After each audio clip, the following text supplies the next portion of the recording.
நமது மீட்பரும் இரட்சகருமாகிய இயேசு கிறிஸ்துவின் கிருபையும் இரக்கமும் உங்கள் அனைவரோடும் இருக்கட்டும். வாசிப்போம். பிலிப்பியர் 3 அதிகாரம் வசனம் 16. Philippians 3:16.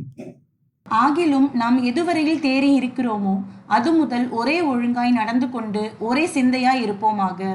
ஆமென். ஆமென். ஆவிக்குரிய முறையில நம்ம எல்லாரும் வளர்ச்சி அடையணும் அப்படின்ற தலைப்புல போன வாரம் இது தொடங்கணும். 2 தலைப்பை கவர் பண்ணோம். இன்னைக்கு மிச்சம் இருக்கிறத நம்ம கவர் பண்ணலாம். ஆவிக்குரிய வளர்ச்சி நம்ம எல்லாரும் அடையணும். இந்த வசனம் சொல்வது பிரகாரமாக, ஆகிலும் நாம் எதுவரையில் தேறி இருக்கிறோமோ அது முதல் ஒரே ஒழுங்காய் நடந்து கொண்டு. அப்போ நம்ம ஸ்பிரிச்சுவல் மெச்சூரிட்டி அப்படின்றது கர்த்தர் விரும்புகிறார். அப்ப நம்ம எல்லாரும் ஒரு காலகட்டத்துல கர்த்தரை அறிகிற அறிவில நம்ம உள்ள வந்தோம். சகோதர ஐக்கியத்துக்குள்ள உள்ள வந்தோம். வசனம் கர்த்தர் நமக்கு வெளிப்படுத்தி காட்டினார். அதுக்கப்புறம் ஒவ்வொரு நாளும் அந்த வசனத்தின் மூலமாக நாம் பலப்பட வேண்டும், ஆவியில வளர வேண்டும் என்றே கர்த்தர் விரும்புகிறார்.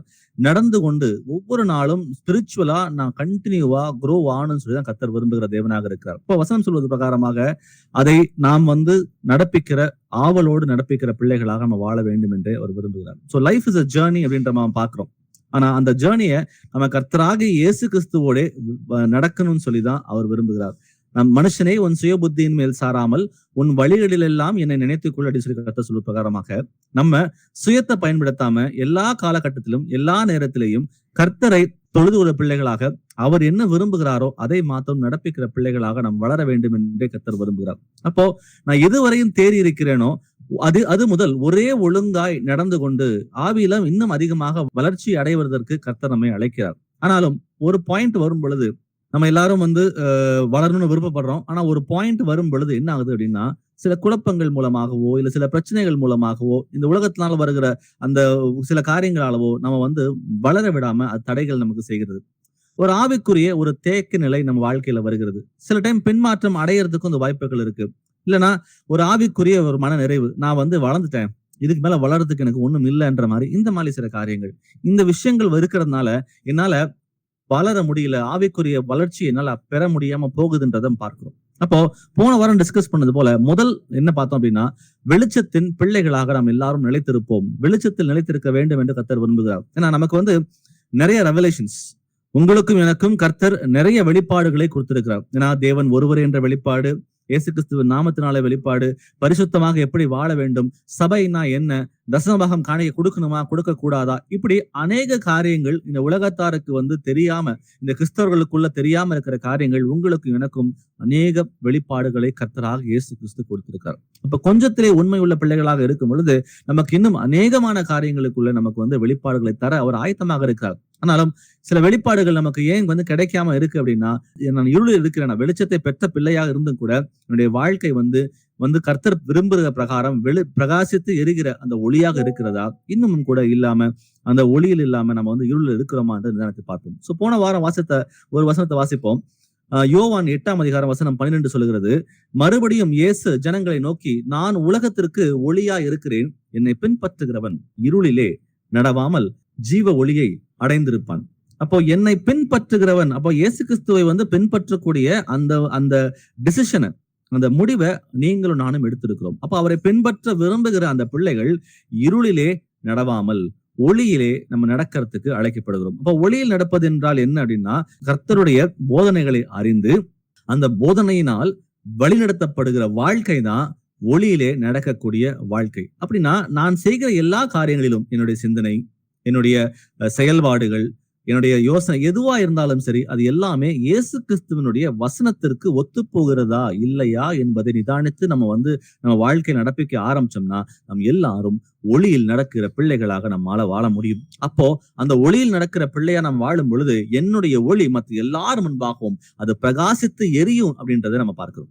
அப்போ இதை குறித்து போன வாரத்துல நம்ம சில வசனங்களை வாசிச்சோம். 2வது தலைப்பா நம்ம பார்த்தது ஆவிக்குரிய வாழ்க்கையில ஒரு தேக்க நிலை வருகிறது. அப்போ நம்ம எல்லாரும் ஐக்கியத்துக்குள்ள மேபி 6 மாசமோ 1 வருஷமோ 2 வருஷமோ 5 வருஷமோ 8 வருஷமோ இருக்கலாம். அப்போ நம்ம எல்லாரும் கர்த்தரை தொழுது ஒரு பிள்ளைகளாக இருக்கிறோம். ஆனாலும் ஆவிக்குரிய முன்னேற்றம் இல்லாம ஒரு ஸ்டாக்னன்சி, ஒரே இடத்துல நம்ம பெருசா வளர்ச்சி இல்லாம ஒரு மாதிரி தேங்கி நிற்கிற ஒரு சூழ்நிலைகள் நமக்குள்ள இருக்குதா அப்படின்றத நிதானித்து பார்ப்போம். ஏன்னா சில டைம் நம்ம இவ்வளவு தெரிஞ்சிருக்கு, நமக்கு இதுக்கு மேல கத்துக்கிறதுக்கு ஒண்ணும் இல்லைன்ற மாதிரி ஒரு இட்ஸ் இனஃப், போதும் அப்படின்ற ஒரு ஃபீலிங். இந்த மாதிரி ஒரு ஃபீலிங் வந்துச்சு அப்படின்னா நம்மளால ஆவியில வளரவே முடியாதுன்றதை பார்க்கிறோம்.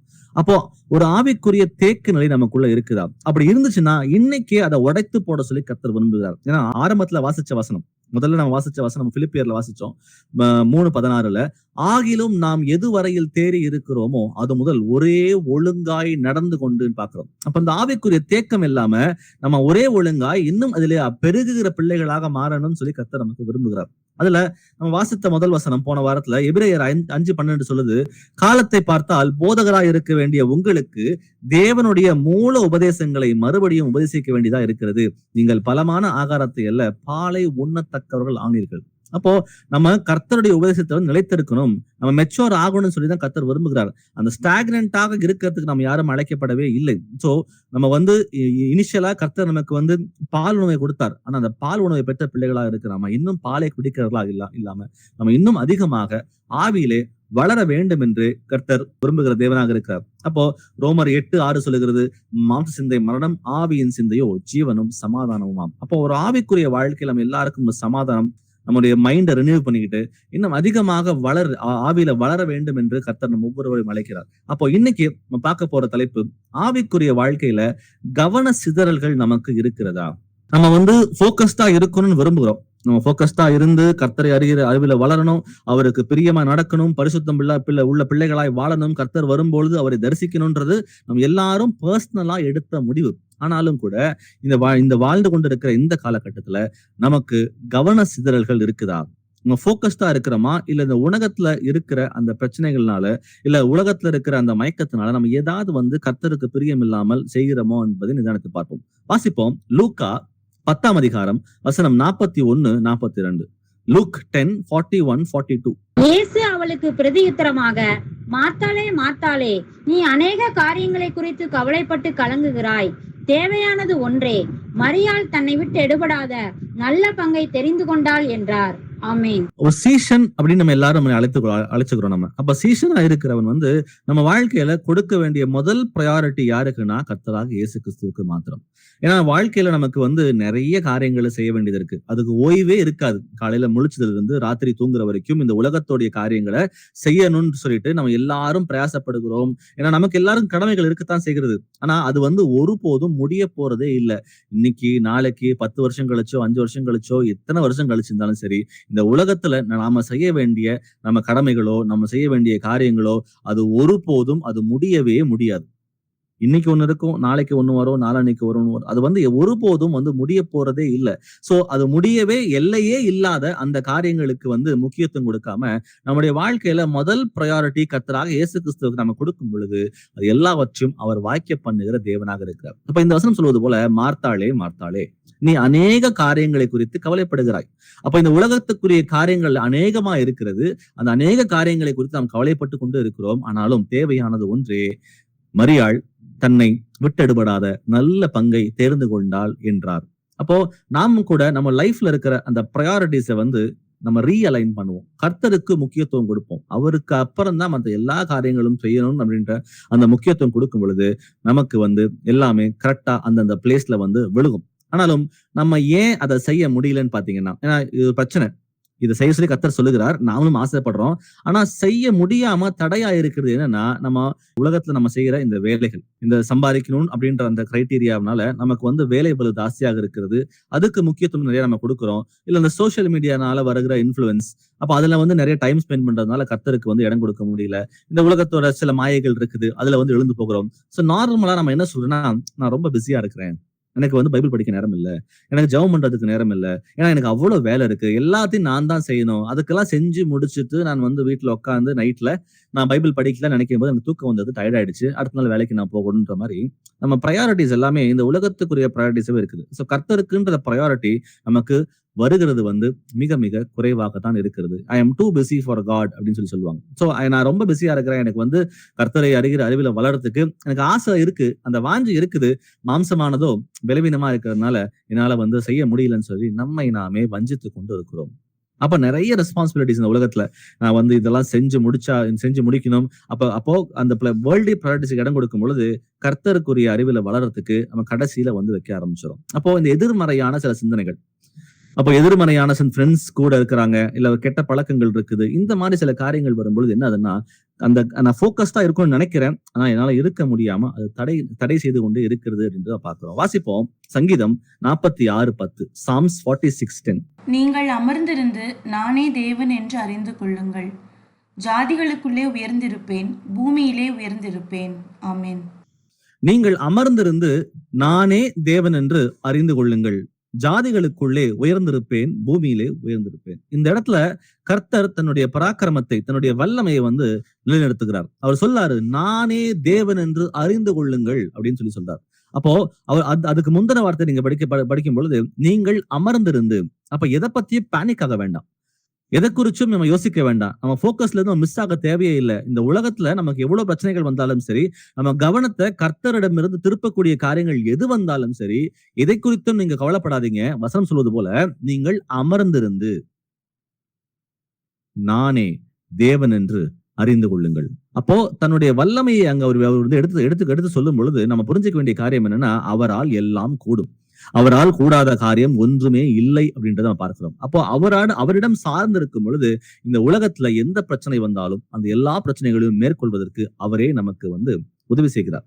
அப்போ நம்ம இருதயத்துல, நம்ம சிந்தனைகள்ல பாத்தீங்கன்னா நிறைய பிரச்சனைகள், நிறைய யோசனைகள்லாம் இருக்கும். அப்போ அது கர்த்தருக்கு கீழ்ப்படிய விடாம தடை செய்து கொண்டுதான் இருக்கும். ஆனாலும் அதை எல்லாவற்றையும் அவரிடம் ஒப்பு கொடுத்து, ஆண்டவரே நீங்க பார்த்துக்காண்டன்னு சொல்லி அவரிடம் சார்ந்து இருக்கும் பொழுது எல்லாவற்றையும் அவர் சரிவர செய்ய அவர் வல்லவராக இருக்கிறார். வாசிப்போம் கொலோசியர் 3ஆம் அதிகாரம் வசனம் 2 முதல் 3 வரை. Colossians 3:2-3. பூமியில் உள்ளவைகளை அல்ல, மேலானவைகளே நாடுங்கள். ஏனென்றால் நீங்கள் மரித்தீர்கள், உங்கள் ஜீவன் கிறிஸ்துவுடனே தேவனுக்குள் மறைந்திருக்கிறது. ஆமென்.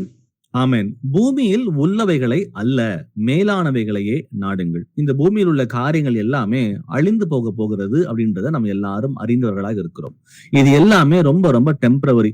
நம்ம எவ்வளவுதான் பிரயாசப்பட்டாலும் இது இயேசு கிறிஸ்து வெளிப்படும் பொழுது இது எல்லாமே ஒன்றுமே இல்லாமல் போகிறது என்பதை நாம் எல்லாரும் நன்றாக அறிந்தவர்களாக இருக்கிறோம்.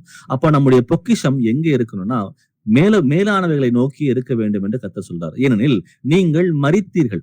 1 பேதுரு 2:24 படியாக, நாம் பாவங்களுக்கு செத்து நீதிக்கு பிழைத்திருக்கும்படியாக அவர்தாமே நம்முடைய பாவங்களை சிலுவையின் மேல் சுமந்தார், அவருடைய தழும்புகளால் நாம் குணமானோம்.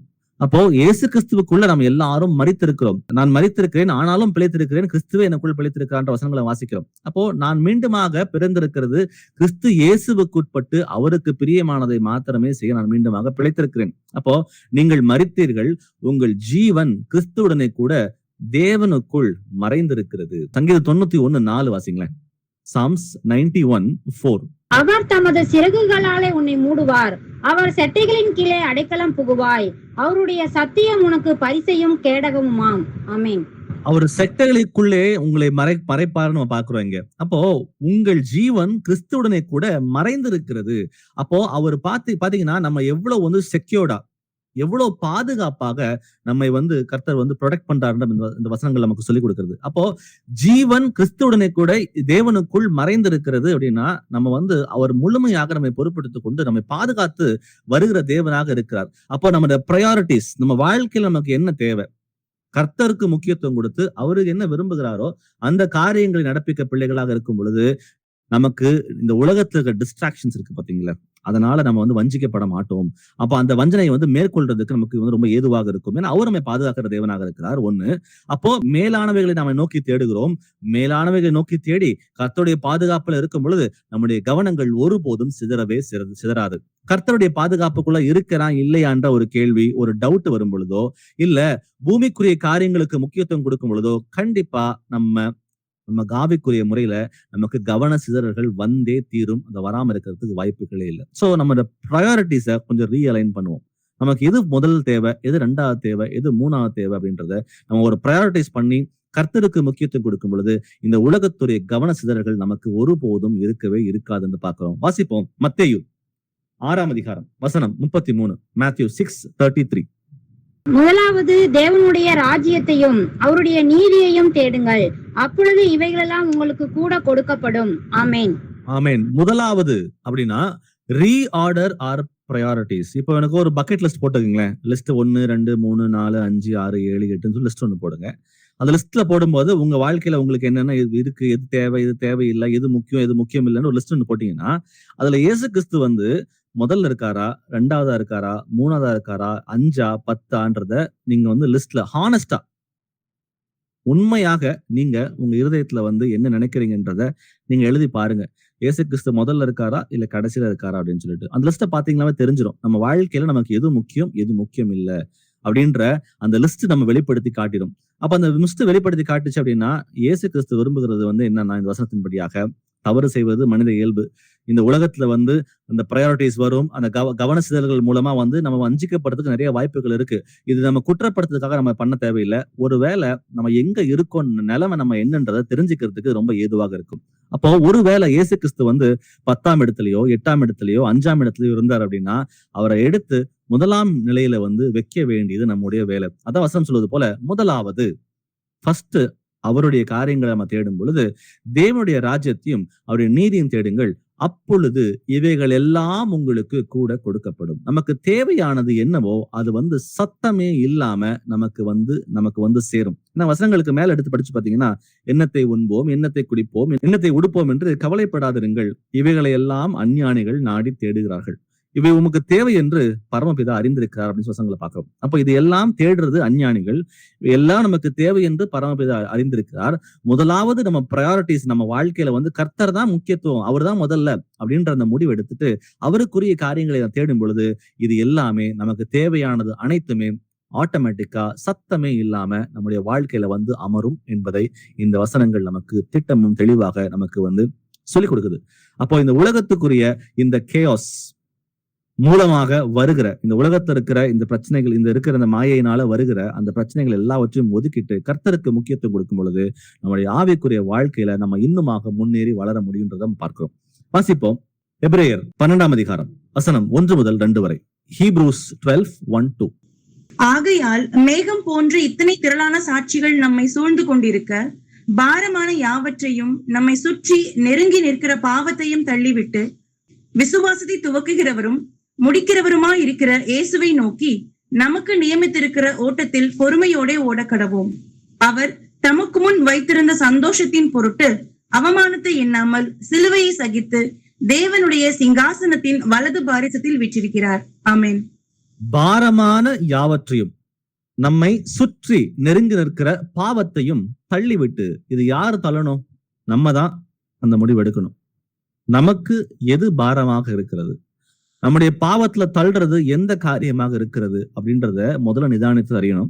நிதானித்து அறிஞ்சதுக்கு அப்புறம் அந்த வசனம் சொல்வது பிரகாரமாக பாவத்தையும் தள்ளிவிட்டு விசுவாசத்தை துவக்குகிறவரும் முடிக்கிறவருமா இருக்கிற இயேசுவை நோக்கி நமக்கு நியமித்திருக்கிற ஓட்டத்திலே பொறுமையோட ஓடக்கடுவோம். அப்போ இது எல்லாவற்றையும் புரிந்து கொண்டு அந்த பாரமான யாவற்றையும் அந்த பாவத்தையும் தள்ளிவிட்டு பொறுமையோட அந்த ஓட்டத்துல ஓடும் பொழுது நமக்கு டிஸ்ட்ராக்ஷன்ஸ் வரும். இயேசுவை நோக்கி நியமித்திருக்கிற ஓட்டத்திலே ஓடும் பொழுது நமக்கு டிஸ்ட்ராக்ஷன்ஸ் வரும். டிஸ்ட்ராக்ஷன்ஸ் வந்தாலும் பரவாயில்ல, அந்த கவன சிதறல்கள் வந்தாலும் பரவாயில்ல, அதுல வந்து அதை புரிந்து கொண்டு அந்த ஓட்டத்தை பொறுமையோட ஓடும் பொழுது வசனம் சொல்வது பிரகாரமாக அவர் தமக்கு முன் வைத்திருந்த சந்தோஷத்தின் பொருட்டு அவமானத்தை எண்ணாமல் சிலுவையை சகித்து தேவனுடைய சிங்காசனத்தின் வலது வாசத்தில் விட்டிருக்கிறார். கர்த்தராகிய இயேசு கிறிஸ்து ஒரு அல்டிமேட்டான ஒரு எக்ஸாம்பிளை உங்களுக்கும் எனக்கும் வந்து செட் பண்ணிட்டு போயிட்டார். அவருக்கு வந்து எவ்வளவு பிரச்சனைகள் வந்தாலும் சரி, எவ்வளவு கவனசிதல் வந்தாலும் சரி, எல்லாவற்றையும் போக்கஸ்டா இருந்தார். இப்படிதான் செய்யணும், இதுதான் செய்யணும், இதுதான் தேவனுடைய சித்தமாக இருக்கிறது, அந்த சித்தத்தை நிறைவேற்றுதான் நான் வெளிப்பட்டிருக்கிறேன்ற அந்த முழு நிச்சயமான உணர்வோட கர்த்தர் வந்து பூமியில வாழ்ந்து காட்டினார். நமக்கு ஒரு அல்டிமேட்டான ஒரு எக்ஸாம்பிள் நமக்கு செட் பண்ணிட்டு போயிருக்காரு. அப்போ அவருடைய அடிசுடுகளை பின்பற்றுற பிள்ளைகளாக இருக்கிற நாமும் கூட அவர் எப்படி கவன சிதறலே இல்லாம தான் ஆரம்பிச்ச அந்த வேலையை எப்படி முடித்தாரோ அது போலும் கூட நாம் எடுத்த முடிவில் நாம் எல்லாரும் உறுதியாக இருந்து இந்த உலகத்துல நடக்கிற அந்த பிரச்சனைகள்னாலயோ அந்த கேஆஸ்னாலயோ வருகிற அந்த இஷ்யூஸ்னால உன கவனங்கள் சிதறாம போக்கஸ்டா இருக்க சொல்லி கர்த்தர் நம்மை அழைக்கிறார். வாசிப்போம். மார்க் 4ஆம் அதிகாரம் வசனங்கள் 18 முதல் 19 வரை. மார்க் 4:18-19. வசனத்தை கேட்டும் உலக கவலைகளுக்கும் ஐஸ்வர்யத்தின் மயக்கமும் மற்றவர்களை பற்றி உண்டாக்கிற இச்சைகளும் உட்பிரவேசித்து வசனத்தை நெருக்கி போட அதனால் பலனற்று போகிறார்கள். இவர்களே உள்ளுள்ள இடங்களில் விதைக்கப்பட்டவர்கள். ஆமென். விதைக்கிற உவமை நம்ம எல்லாருக்கும் தெரியும். சோ சில விதைகள் வந்து விழுகுது. வசனத்தை கேட்டும் உலக கவலைகளும் ஐஸ்வர்யத்தின் மயக்கமும் மற்றவைகளை பற்றி உண்டாகிற இச்சைகளும் உட்பிரவேசித்து வசனத்தை நெருக்கி போட அதனால் பலனற்று போகிறது. அப்போ ஆவியில உற்சாகத்தோடு வசனங்களை கேட்கிறோம். வசனங்கள் நமக்காக கொடுக்கப்பட்டிருக்குது, இதுல நிறைய மாற்றங்களை கொண்டு வரணும், இது எனக்காகவே சொல்லப்பட்டிருக்கிறது அப்படின்ற நம்ம எல்லாரும் அந்த வார்த்தைகளை வந்து கேட்டு இதுல இன்னும் பலப்படணும்னு நம்ம எல்லாரும் பிரயாசப்படுகிறோம். எல்லாரும் வந்து அதை ஆசைப்பட்டுதான் அதுல வந்து உட்கார்ந்து கேட்டுட்டு இருக்கிறோம். வசனங்களை தினமும் வாசிக்கிறோம், கர்த்தருக்கு பிரியமான காரியங்கள் நடப்பிக்கிறதுக்கு ஆவலாக இருக்கிறோம். ஆனாலும் இந்த வசனங்கள் வந்து வார்த்தைகள் சொல்லுகிறது உலக கவலைகளும் ஐஸ்வர்யத்தின் மயக்கமும் மற்றவர்களை பற்றி உண்டாகிற இச்சைகளும் உட்பிரவேசித்து. அப்போ அந்த வசனங்களை வளர விடாம அந்த பிசாசானவன் கவன சிதறல்களை வந்து நமக்கு கொண்டு வந்து இந்த உலக கவலையினாலோ இல்ல ஐஸ்வர்யத்தின் மயக்கத்தினாலோ சில காரியங்களை சிற்றின்பங்களினாலோ நமக்கு இச்சைகளை உண்டு பண்ணி நம்ம போக வேண்டிய வழியை போக விடாம அவன் கவன சிதறல்களை கொண்டு வந்து நம்மளை வஞ்சிக்கிறான். அப்போ இவைகளே முள்ளுள்ள இடங்களில் விதைக்கப்பட்ட விதைகள். அப்ப நம்ம இருதயத்தை நம்ம காத்து கொள்ளாமல் போனோம் அப்படின்னா இந்த உலகத்துல இருக்கிற இந்த டிஸ்ட்ராக்ஷன்ஸ் மூலமா இந்த கவன சிதறல்கள் மூலமா நம்முடைய ஆவிக்குரிய வளர்ச்சி தடைப்படுகிறது என்பதை நாம் புரிஞ்சுக்கணும். அப்போ அந்த விதைக்கப்பட்ட வசனம் வந்து நல்ல நிலத்துல விழுந்த விதையாக இருந்துச்சுன்னா அது கண்டிப்பாக 30, 60, 100 கனி கொடுக்கும். ஆனாலும் அந்த ஸ்டேஜுக்கு போகிறதுக்கு முன்பாக இந்த மாதிரி சத்துருவோட வஞ்சனைகளாக நம்ம யாரும் வந்து பின்வாங்கி போகிறது கர்த்தருக்கு பிரியமானது அல்ல. சோ நம்மை நாமே நிதானித்து அறிவோம். எங்கேயாவது வந்து இங்க சொல்லப்படுற காரியங்களால நான் சிக்குண்டு இருக்கிறேனா, கவன சிதறல்கள்னால என் போக்கஸ் மிஸ் ஆகுதான்றதை நிதானித்து பார்ப்போம். நீதிமொழிகள் 4ஆம் அதிகாரம் வசனம் 25. Proverbs 4:25. உன் கண்கள் நேராய் நோக்க கடவது, உன் கண்ணிமைகள் உனக்கு முன்னே செவ்வையாய் பார்க்க கடவது. ஆமென். உன் கண்கள் நேராய் நோக்க கடவது. நம் எல்லாருக்கும் ஒரே குறிக்கோள் தான், எல்லாருக்கும் ஒரே ஒரு இலக்கு. நித்திய ஜீவனை அளிப்பேன் என்பதே அவர் நமக்கு செய்த வாக்குத்தத்தம். அந்த வாக்குத்தத்துக்குள்ள பிரவேசிக்கணும். நம்ம எல்லாரும் கர்த்தராகிய இயேசு கிறிஸ்து வரும் பொழுது அவரை தரிசிக்கணும். அவர் எப்படி இருக்கிறாரோ, அவர் எப்படி பரிசுத்தம் உள்ளவராக இருக்கிறாரோ அதே போல நாம் எல்லாரும் அவரை தரிசிக்கணும் என்பதுதான் நம்முடைய அல்டிமேட் கோல். அப்போ அந்த கோலுக்குள்ள நம்ம வந்து உள்ள போகணும் அப்படின்னா வசனம் சொல்வது போல உன் கண்கள் நேராய் நோக்க கடவுது. எந்த ஒரு டிஸ்ட்ராக்ஷன்ஸ் இல்லாம, எந்த ஒரு கவன சிதறலும் இல்லாம நான் ஒரு முடிவு எடுத்திருக்கிறேன். கர்த்தராக இயேசு கிறிஸ்து தரிசிக்கணும், பரிசுத்தமுள்ளவனா இருக்கணும் இந்த வாழ்க்கை இந்த பூமியிலன்றது அந்த முடிவை நம்ம எல்லாரும் எடுத்திருக்கிறோம். அப்போ அதை மாத்திரமே நம்ம வந்து நோக்கி பார்க்கிற பிள்ளைகளாக இருக்கும் பொழுது கண்டிப்பா நம்முடைய பாதை வந்து செவ்வையாக இருக்கும். அப்போ நம்முடைய அதை விட்டுட்டு கொஞ்சமா இந்த உலகத்தோட கவலையோ ஐஸ்வர்யத்தின் மயக்கமோ இல்ல வேற சிற்றின்பங்களுக்கோ அதுக்கு நம்ம இடம் கொடுக்கும் பொழுது நம்ம ஆவிக்குரிய வளர்ச்சி தடை ஆகிறது. அப்போ ஒரே ஒழுங்காய் நடந்து கொண்டு அப்படின்னு வார்த்தைகளை வாசிச்சோம் பிலிப்பியர்ல முதல் ஆரம்பத்துல. அப்ப அந்த ஒரே ஒழுங்காய் நடக்க வேண்டும் என்றால் நான் செய்கிற காரியங்கள் எல்லாவற்றிலேயும் நான் வந்து போக்கஸ்டா இருக்கிறேனா அப்படின்றத நிதானிப்போம். 2 கொரிந்தியர் 10ஆம் அதிகாரம் வசனம் 5. 2 Corinthians 10:5 வாசிப்போம். அவைகளால் நாங்கள் தர்க்கங்களையும் தேவனை அறிகிற அறிவுக்கு விரோதமாய் எழும்புகிற எல்லா மேட்டிமையையும் நிர்மூலமாக்கி எந்த எண்ணத்தையும் கிறிஸ்துவுக்கு கீழ்ப்படிய சிறைப்படுத்துகிறவர்களாய் இருக்கிறோம். ஆமென். So it is an ongoing problem. நாம அந்த கவன சிதறல்களை சத்துருவானவன் கொண்டு வருது இந்த நம்ம வந்து கடைசி நிமிஷம் வரைக்கும், இயேசு கிறிஸ்து வெளிப்பட போகிற அந்த கடைசி நிமிஷம் வரைக்குமோ இல்லது என்னுடைய மூச்சு நிக்க போகிற அந்த நிமிஷம் வரைக்குமோ இந்த மாதிரி ஒரு கவன சிதறல்களை வந்து சத்துருவானவன் உண்டாக்கி கொண்டே இருப்பான். அது அன்ஸ்டாப்பபிள்.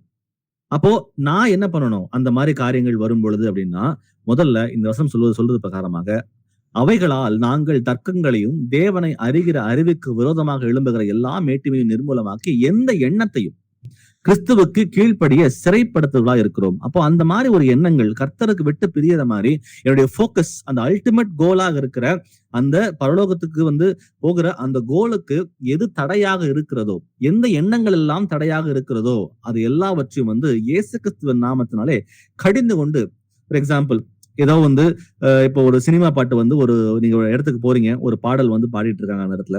அப்ப வந்து பாடலை நீங்க கேட்கறீங்கன்னா அந்த பாடலை வந்து ஆட்டோமேட்டிக்கா உங்களையே அறிஞ்சோ அறியாமலும் அந்த டியூனை வந்து நீங்க வந்து ஒரு மிமிக்ரி பண்றதுக்கோ இல்ல அந்த டியூனை வந்து ஹம் பண்றதுக்கோ வாய்ப்புகள் நிறைய வரும். அந்த பல எண்ணங்கள் ஓடுறதுக்கு நிறைய வாய்ப்புகள் இருக்கு. ஆனா அந்த இடத்துல நம்ம செய்ய வேண்டிய காரியம் என்னன்னா, இந்த மாதிரி எண்ணங்களை உண்டு பண்ணுகிற அசுத்தாவியை சாத்தானே என்னை விட்டு வெளியே போ அப்படின்னு இயேசுவின் நாமத்துல கட்டளை கொடுக்குறேன்னு சொல்லிட்டு நீங்க கட்டளை கொடுக்கும் பொழுது அந்த எண்ணங்கள் வந்து எல்லா எண்ணத்தையும் கிறிஸ்துவுக்கு கீழ்ப்படிய சிறைப்படுத்துகிற பிள்ளைகளால் நம்மால மாற முடியும். அப்ப அதை வெறுக்க ஆரம்பிச்சோம் அப்படின்னா கண்டிப்பா நம்மால போக்கஸ்டா இருக்க முடியும். எல்லாவற்றுக்கும் மேலாக அந்த கவன செதறல் வரக்கூடாது அப்படின்னா இயேசு கிறிஸ்துவை நோக்கி இருக்கிற பிள்ளைகளாக நம்ம எங்கெல்லாம் பாவத்துல விழுவதற்கு அது வகையாக இருக்கிறதோ, அந்த டிஸ்ட்ராக்ஷன்ஸ் எதெல்லாம் உண்டு பண்ணுகிறதோ அது எல்லாவற்றையும் நம் வாழ்க்கையிலிருந்து அகற்ற பிள்ளைகளாம இருக்கும் பொழுது, ஆவிக்குரிய முறையில வளர்ச்சி அடைவதற்கு நம்ம நேரம் கொடுக்கும் பொழுது கண்டிப்பா நம்மால இன்னுமாக ஆவியில வளர்றதுக்கு வாய்ப்புகள் இருக்கு. அடுத்ததா பாக்குற தலைப்பு ஆவிக்குரிய மன நிறைவு. ஒரு ஸ்பிரிச்சுவல் ஒரு ப்ரைடு. ஒரு ஸ்டேஜ் வரும் பொழுது எனக்கு எல்லாம் தெரியும், இதுக்கு மேல நான் கத்துக்கிறதுக்கு ஒண்ணும் இல்லை அப்படின்ற ஒரு எண்ணங்கள் வரத்துக்கு நிறைய வாய்ப்புகள் இருக்கு. இதை ஸ்பிரிச்சுவல் ப்ரைடுன்னு சொல்லி நம்ம சொல்றோம். ஏன்னா நம்ம ஐக்கியத்துல ஏற்கனவே சொன்னது போல நிறைய டைம் நம்ம வந்திருக்கலாம். இப்ப நிறைய டைம் வந்ததுக்கு அப்புறம் பாத்தீங்கன்னா நான் எனக்கு எல்லாம் தெரியும், இந்த வசனமா இதுக்கு எனக்கு விளக்கம் தெரியும், இந்த வசனமா எனக்கு மனப்படமா தெரியும். இந்த மாதிரி ஒரு ஆவிக்குரிய ஒரு மனநிறைவோ ஒரு பெருமையோ வரும் பொழுது நம்முடைய ஸ்பிரிச்சுவல் growth அப்படியே ஸ்டாப் ஆயிடுது. அதுக்கு மேல நம்மளால வளரவே முடியாது. ஏன்னா எனக்கு எல்லாம் தெரியுன்ற எண்ணம் என்னைக்கு நமக்கு வருதோ அதுக்கு மேல நம்மளால ஆவிக்குரிய வளர்ச்சி தடையாகி விடுகிறது. அப்போ இது ஒரு பெரிய வஞ்சனையாகவே இருக்கிறது. அப்ப ஆவிக்குரிய முறையில நம்ம வளர விடாம தடையாக இருக்கிறது ஒரு ரீசன் பாத்தீங்கன்னா ஒரு ஆவிக்குரிய ஒரு மன நிறைவு. அந்த மன நிறைவு நம்ம வஞ்சனைக்குள்ள கொண்டு போகிறது அப்படின்னு நம்ம பார்க்கிறோம். இப்போ இது ஏன் இந்த மாதிரி நடக்குது அப்படின்னா, எனக்கு எல்லாம் தெரியும் அப்படின்னு ஒரு எண்ணம் எப்ப வருதுன்னா, ஒரு ஆர்வம் எனக்கு இன்னும் கர்த்தரை அறிகிற அறிவில வளரணும் அப்படின்ற அந்த ஆர்வம் குறைய ஆரம்பிக்குது. அந்த ஆர்வம் குறைய ஆரம்பிக்கும் பொழுது இந்த மாதிரி ஒரு மன நிறைவு வருதுன்னு பாக்குறோம். அப்போ சில பேர் சபைக்கு ரெகுலரா வருவாங்க, வந்தும் கூட ஆவிக்குரிய வாழ்க்கையில ஒரு பெருசா ஒரு முன்னேற்றம் இருக்கவே இருக்காது. அப்போ நான் எவ்வளவோ வரேன், நான் வந்தும் கூட ஒரு பெரிய மாற்றமே இல்லை அப்படின்றதுனால என்ன பண்ணுவாங்கன்னா அப்படியே ஒரு மாதிரி ஸ்டாக்னண்டா இருப்பாங்க. சில பேர் ஒரு சாக்கு போக்கு, நான் ரொம்ப பிஸியா இருக்கேன், இப்ப என்னால ஒன்னும் செய்ய முடியாது அப்படின்ற மாதிரி ஒரு சாக்கு போக்கு போய் அதுவும் இருக்குது. அப்ப இந்த மாதிரி சில பேர் நினைக்கிறாங்கன்னா இப்படி இருந்துட்டு போயிடுறேன், எனக்கு இவ்வளவுதான் தெரியும், இதுக்கு மேல பெருசா ஒண்ணும் வளர தேவையில்லை, தெரிஞ்ச வரைக்கும் அது கீழ்படிச்சுட்டு அப்படி நம்ம போயிடலாம்ன்ற மாதிரி இந்த மாதிரி சில எண்ணங்களும் சில பேர்களுக்கு வருது. அப்போ வளரணும்னு ஒரு ஆசை இருந்தாலும் நம்மளால செய்ய முடியாதுன்ற மாதிரி ஒரு பயமோ ஒரு தயக்கமோ வர்றதுனால ஒரு வளர்ச்சியே இல்லாம போகிறது. சபைக்குரிய காரியங்கள்ல கலந்துக்க மாட்டாங்க. சபைக்குரிய காரியங்கள்ல இன்னும் அதிகமாக வசனம் சொல்லுகிறது, அந்தந்த அவயம் தன் அளவுக்கு தக்கதாக கிரியை செய்யும் பொழுது சரீர வளர்ச்சி உண்டாகும் என்பது கர்த்தருடைய வார்த்தை. அப்போ நீங்களும் நானும் கர்த்தருடைய சபையில அவயவங்களாக இருக்கிறோம். அப்போ உங்களுக்கு ஒரு பொறுப்பு கொடுக்கப்பட்டிருக்கு, எனக்கு ஒரு பொறுப்பு கொடுக்கப்பட்டிருக்கு. அப்போ அந்தந்த அவயம் தன் அளவுக்கு தக்கதாக கிரியை செய்யும் பொழுது ஆட்டோமேட்டிக்கா சரீர வளர்ச்சி உண்டாகும். அப்ப உங்களுக்கு என்ன நியமிக்கப்பட்டிருக்கிறதோ அந்த காரியத்தை நீங்க செய்யும் பொழுது ஆட்டோமேட்டிக்கா சரீர வளர்ச்சி உண்டாகும். ஆனாலும் அதுக்குள்ள வராம என்ன பண்றாங்கன்னா, அந்த ஸ்பாட்டுக்குள்ளேயே வராம வெளியவே இருந்துகிட்டு என்ன பண்றாங்கன்னா, போதும் நமக்கு ஒண்ணும் தெரியாது, இந்த மாதிரி சில விஷயங்கள் செய்யும் பொழுது அந்த ஆவிக்குரிய மன நிறைவு வந்துச்சு அப்படின்னா இட் இஸ் ஹைலி டேஞ்சரஸ். ஏன்னா ஒரு ஸ்பிரிச்சுவல் ப்ரைடு வந்துடும், ஒரு சோம்பேறித்தனம் வந்துடும், ஒரு லேசினஸ், ஒரு ஸ்டாக்னண்டான lifestyle. It is definitely going to lead to நம்ம டிஃபரெண்ட் டைரக்ஷன்ஸ் தான் போகுன்றத பாக்குறோம். அதுக்குரிய வசனங்களை நம்ம வாசித்து பார்ப்போம். இப்போ ரோமர் 12ஆம் அதிகாரம் வசனம் 11. அசதியாயிராமல் ஜாக்கிரதையாயிருங்கள், ஆவியிலே அனலாயிருங்கள், கர்த்தருக்கு ஊழியம் செய்யுங்கள். ஆமேன். ஆமேன். ஆவியிலே அனலா இருங்கள் அப்படின்னு பாக்குறோம். இப்ப வெளிப்படத்துல ஆண்டவர் சொல்றாரு, நீ குளிரும் அல்ல நீ அனலும் அல்ல, நீ குளிராயாவது இல்ல அனலாவா அதாவது பரவாயில்லையா இருக்கும், இவனை வாந்தி பண்ணி போடுன்னு சொல்லி சொல்றாரு. அப்போ ஆவியிலே கர்த்தராக இயேசு கிறிஸ்துவை பெற்ற பிள்ளைகளாக இருக்கிறோம். அவருடைய பரிசுத்த ஆவியானவர் நமக்குள்ளே அவர் இருக்கிறார். அப்ப அவரை அனல் மூட்டி எழுப்ப சொல்லி நம்ம வசனங்களை வாசிக்கிறோம். அப்ப நீ குளிரும் அல்ல நீ அனலும் இல்லாம இருந்தா நம்ம எப்படி கர்த்தரை தரிசிக்க முடியும்? வசனம் முடியும் போது சொல்லுது, கர்த்தருக்கு ஊழியம் செய்யுங்கள். அப்ப நம்முடைய கடைசியில ஆரம்ப காலகட்டத்துல கர்த்தரை எப்ப நம்ம அறிஞ்சோமோ அன்னைக்கு இருந்த அதே ஆர்வம் இன்னைக்கு நமக்கு இருக்குதா? அந்த ஞானஸ்தானம் பெற்ற அந்த ஒரு நாள் இருக்கு பாத்தீங்களா, அந்த நாளை எல்லாரும் நினைச்சு பாருங்க. அந்த நாள்ல நான் எவ்வளவு ஆவிக்குரிய உற்சாகத்தோட இருந்தேன். அன்னைக்குதான் நம்ம முடிவு பண்ணப்பா, என்னுடைய பாவங்கள், சாபங்கள், அக்கிரமங்கள் எல்லாவற்றையும் அந்த தண்ணிக்குள்ள போகும்போது புதைச்சிட்டு நான் புதிய ஜீவனை பெற்றவனாக தன்னிலிருந்து வெளியே வரும் பொழுது இயேசு கிறிஸ்துவை தரித்தவனாக அவருடைய பரிசுத்த ஆவியை பெற்றவனாக இனிமே கர்த்தருக்கு மாத்திரமே சாட்சியுள்ள வாழ்க்கையை வாழ்வேன்ற அந்த உறுதியோட நம்ம எல்லாரும் மீண்டுமாக இயேசுவுக்குள் பிழைத்திருக்கிறோம். அப்ப இயேசுவுக்குள் மீண்டும் பிழைத்த அந்த நாள் இருக்கு பாத்தீங்களா, அன்னைக்கு அந்த நாள்ல இருந்த அந்த அதே ஜீல், அந்த அதே ஆர்வம், அந்த அதே உற்சாகம் இன்னைக்கு நமக்கு இருக்குதா என்பதை நாம் ஒவ்வொருவரும் நிதானித்து பார்ப்போம். ஏன்னா ஒரு ஆவிக்குரிய மன நிறைவு என்னைக்கு வருதோ அந்த ஜீல் அந்த உற்சாகம், அந்த ஆர்வம் ஆட்டோமேட்டிக்கா குறைய ஆரம்பிச்சிடும். பாதியில் கொண்டிருந்து அன்பை விட்டாயின்னு சொல்லி கத்து சொல்வது போல அந்த நிலைமைக்கு நம்ம யாரும் தள்ளப்படாமல், அந்த குளிரும் அல்லாமல் அனலும் இல்லாமல் அனலோட கர்த்தரை சேவிக்கிற பிள்ளைகளாக நம்ம ஒவ்வொருவரும் அந்த பழைய ஜீலோட எல்லாரும் கர்த்தர் வரணும்னு சொல்லி கர்த்தர் விரும்புகிறார். எபிரேயர் 10ஆம் அதிகாரம் வசனம் 24 முதல் 25 வரை வாசிப்போம். Hebrews 10:24-25. மேலும் அன்புக்கும் நற்கிரிகைகளுக்கும் நாம் ஏவும்படும்படி ஒருவரை ஒருவர் கவனித்து சபை கூடி வருவதை சிலர் விட்டு விடுகிறது போல நாமும் விட்டு விடாமல் ஒருவருக்கொருவர் புத்தி சொல்ல கடவோம். நாடானது சமீபித்து வருகிறது எவ்வளவாய் பார்க்கிறீர்களே அவ்வளவாய் புத்தி சொல்ல வேண்டும். ஆமேன். ஆமேன். ஒருவரை ஒருவர் கவனித்து ஒருவருக்கொருவர் புத்தி சொல்ல கடவோம். நாளானது சமீபத்து வருகிறது எவ்வளவாய் பார்க்கிறீர்களோ அவ்வளவாய் புத்தி சொல்ல வேண்டும். ஒருவரை ஒருவர் பலப்படுத்தி கொண்டு உதவி செய்து கொண்டு இருக்கணும்னு சொல்லிதான் கர்த்தர் அவர் சபையாகிய சரீரத்தை உருவாக்கி இருக்கிறார். அப்ப நம்ம எல்லாரும் அந்த சபையோட ஐக்கியம் அப்படின்றது ரொம்ப ரொம்ப ரொம்ப ஒரு முக்கியமான ஒரு காரியம். ஏன்னா அந்த சபையோட ஐக்கியத்துல நம்ம எல்லாரும் வரும்போதுதான் ஒருவரை ஒருவர் புரிஞ்சிக்க முடியும், பேச முடியும், நம்முடைய விசுவாசத்தை பகிர்ந்துக்க முடியும், நமக்கு பலவீனங்கள் அதை பகிர்ந்துக்க முடியும். அந்த பகிர்வதன் மூலமாக அந்த எதிரில் உட்கார்ந்து இருக்கிற சகோதரனோ சகோதரியோ பரிசுத்த ஆவியினால் ஏவப்பட்டு நமக்கு தேவையான ஆலோசனைகளை கொடுப்பதற்கோ, நீங்க சபை கூடுதலில் கலந்து கொள்ளும் பொழுது கர்த்தர் பேசுகிற வசனங்கள் நமக்காக கொடுக்கப்படுற வசனங்களை கேட்டுக்கொண்டு ஆவியில பலப்படுறதுக்கோ, சபை கூடுதல் அப்படின்றது அந்த சபையாகிய சரீரத்துல ஐக்கியம் என்பது மிக மிக அவசியமாக இருக்கிறது. ஏன்னா பின்மாற்றம் அடைவதற்கு சபை ஐக்கியம் இல்லைன்னா பின்மாற்றம் அடைவது ரொம்ப ரொம்ப எளிது. ஒரு ஆவிக்குரிய மனநிறைவு, ஒரு சாட்டிஸ்பாக்சன் அது ஆட்டோமேட்டிக்கா வர ஆரம்பிச்சோம். ஏன்னா எனக்கு எல்லாம் தெரியுமே, கத்துக்கிறது என்ன இருக்கு, நான் போய் சபைக்கு போனேன்னா திரும்ப அதே வசனங்களை தான் வாசிக்க போறாங்க. வாசிக்கும் போது நான் புதுசா கத்துக்கிறதுக்கு ஒண்ணும் கிடையாதுன்ற மாதிரி ஒரு ஸ்பிரிச்சுவல் பிரைடு, ஒரு ஸ்டாக்னன்சி வரும்பொழுது நம்மளால வளரவே முடியாதுன்னு பாக்குறோம். It is highly dangerous. அந்த ஐக்கியம் ரொம்ப ரொம்ப முக்கியமானது. அந்த ஐக்கியத்தை விட்டு பிரிப்பதுதான் பிசாசோட வேலை. எப்ப ஒருத்தர் ஐக்கியத்தை விட்டு பிரிஞ்சு போகிறாங்களோ ஆட்டோமேட்டிக்கா பிசாசோட கண்ணியில அவன் சிக்கிக்கிட்டாங்கன்றது அர்த்தம். ஏன்னா எதிராளியானவன் எவனை வெளுங்கலாமோ என்று கர்ஜிக்கிற சிங்கம் போல வகை தேடி சுற்றி திரிகிறான். நம்ம எப்ப ஒத்தையா கிளம்பி போகிறோமோ அப்போ பேக்ரவுண்ட் உங்களுக்கு தெரியும்னு நினைக்கிறேன். இந்த கதையை நான் முன்னாடி சொல்லியிருக்கிறேன், திரும்ப சொல்றேன். அந்த காட்டுக்குள்ள அந்த சிங்கம் இருக்குது. அந்த சிங்கம் பசிக்கும் பொழுது அந்த ஆட்டு மந்தையோ இல்ல மாட்டு மந்தையோ போகும் பொழுது ஒரு கர்ஜனையை மட்டும் அது கொடுக்குமா. அந்த கர்ஜனை கொடுக்கும் பொழுது அங்க இருக்கிற அந்த மிருகங்கள் பயந்து நாலா பக்கமும் செதறி ஓடுமா. அந்த செதறி ஓடும் பொழுது அந்த சிங்கம் என்ன பண்ணுமா, அதை பார்க்கும். எந்த தனியா ஒரு ஆடோ ஒரு மாடோ எது வழி தப்பி ஓடுதுன்னு சொல்லி பார்க்குமா. வழி தப்பி ஓடுற அந்த ஒரு ஆட்டையோ ஒரு மாட்டையோ அதை பார்த்து அதுக்கப்புறம் எந்திரிச்சு அதை கண்ணி வச்சு அதை துரத்தி அதை அடிச்சு சாப்பிடுமா. அப்போ சேர்ந்து இருக்கும் பொழுது பிசாசு நம்ம அட்டாக் பண்ண மாட்டான். நம்ம எப்ப பிரியிறோமோ அப்போ ஆட்டோமேட்டிக்கா துரத்தி அடிப்பான் அப்படின்ற அந்த கான்டெக்ட்ல தான் எதிராளியானவன் எவனை விழுங்கலாமோ என்று கர்ஜிக்கிற சிங்கம் போல வகை தேடி சுற்றி திரிகிறான் அப்படின்றத கர்த்தர் எழுதி வைத்திருக்கிறார். அப்போ நாமும் கூட அந்த ஐக்கியத்துல இருக்கும் பொழுது ஒருவரை ஒருவர் புத்தி சொல்லிக் கொண்டு ஒருவரை ஒரு பலப்படுத்துகிறது ஏதுவாக இருக்கிறது. ஆனால் என்னைக்கு பிரியிறமோ ஆட்டோமேட்டிக்கா சத்ருவ அடிக்கிறதுக்கு அநேக வாய்ப்புகள் இருக்குன்னு பார்க்கிறோம். வாசிப்போம். மத்தேயு 22ஆம் அதிகாரம் வசனம் 37. Matthew 22:37. இயேசு அவனை நோக்கி, உன் தேவனாகிய கர்த்தரிடத்தில் உன் முழு இருதயத்தோடும் உன் முழு ஆத்துமாவோடும் உன் முழு மனதோடும் அன்பு கூறுவாயாக. ஆமென்.